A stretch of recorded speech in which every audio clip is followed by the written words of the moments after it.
नमस्कार, आप देख रहे हैं आज तक। आपके साथ हूं मैं नेहा बाथम। आज 12:30 बजे के शो में हम बात करेंगे चीन की दो मुही चाल के बारे में। दरअसल उससे पहले हम आपको यह भी बता दें कि भारत के राष्ट्रीय सुरक्षा सलाहकार अजीत डोभाल आज सुबह चीन के लिए रवाना हो चुके हैं। डोभाल 2 दिन की चीनी यात्रा पर हैं।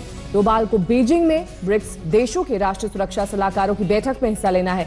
27 और 28 जुलाई को ब्राजील, रूस, भारत, चीन और दक्षिण अफ्रीका के राष्ट्रीय सुरक्षा सलाहकारों की बैठक है। उम्मीद की जा रही है कि वहां डोकलाम के मुद्दे पर भी कोई बात हो सकती है। इस बीच चीन अपने मीडिया के जरिए यह भी कह रहा है कि अजीत डोभाल के दौरे से भी डोकलाम पर चीन को झुकाया नहीं जा सकता है।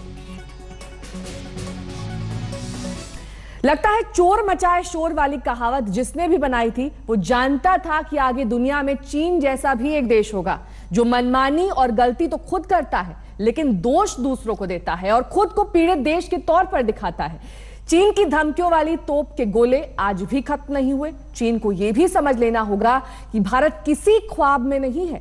चीन की धमकियों को भारत हल्के में नहीं ले रहा।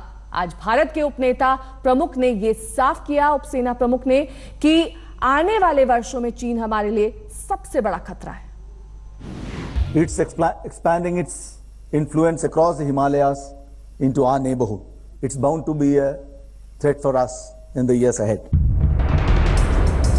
भारत के उप सेना प्रमुख लेफ्टिनेंट जनरल शरद चंद्र ने चीन के बारे में जो कहा है वो अपने आप में ये बताने के लिए काफी है कि चीन की धमकियों को भारत हल्के में नहीं लेता।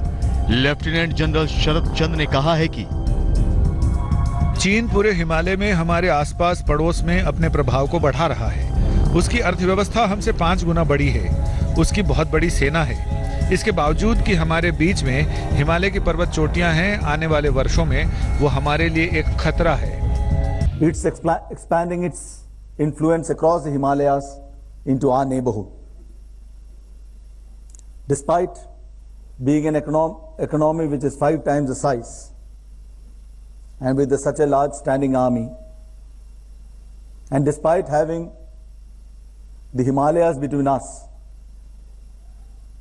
it's bound to be a threat for us in the years ahead.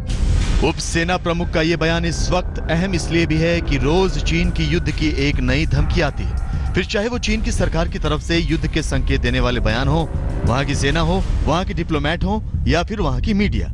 कल ही चीन की सेना ने धमकी दी थी।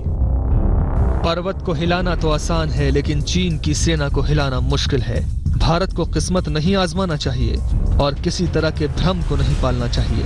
90 साल से चीन की सेना अपनी जमीन की रक्षा करती आई है, फिर चाहे ये किसी भी कीमत पर हो।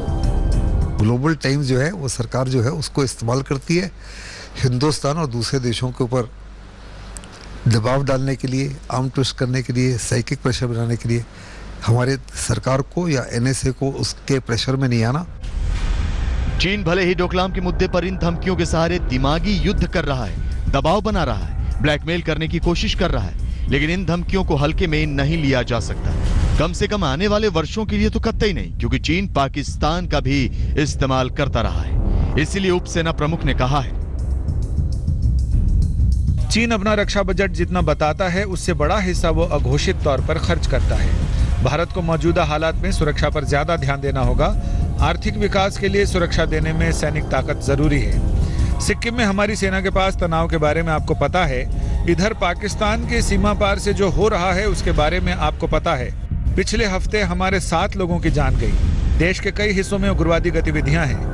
पाकिस्तान एक छोटी अर्थव्यवस्था वाला देश है, इसलिए वो पूर्ण युद्ध के बजाय छोटे संघर्ष से भारत को उलझाए रखता है। इसलिए पाकिस्तान चीन का सदाबहार साथी भी है। The armed forces are reasonably and sufficiently equipped. Let me assure this house. Okay, that's enough. भले ही युद्ध ना हो लेकिन हमें तैयार रहना होगा। यह अलग बात है कि चीन का तो धमकियों का ही धंधा है। अभी चीन ने वियतनाम पर बमबारी कर देने की धमकी दी है, जो साउथ चाइना सी में गैस निकालने के लिए बढ़ा है। चीन की धमकी के बाद वियतनाम ने अपनी कंपनी को ड्रिलिंग करने से रोक दिया और उस इलाके को छोड़ देने के लिए कहा। पहली बार चीन को भारत का सामना करना पड़ रहा है, नहीं तो वो ऐसे ही युद्ध और हमलों की धमकियां देकर अपनी बात मनवा लेता है। मनजीत नेगी के साथ जितेंद्र बहादुर सिंह, दिल्ली आज तक।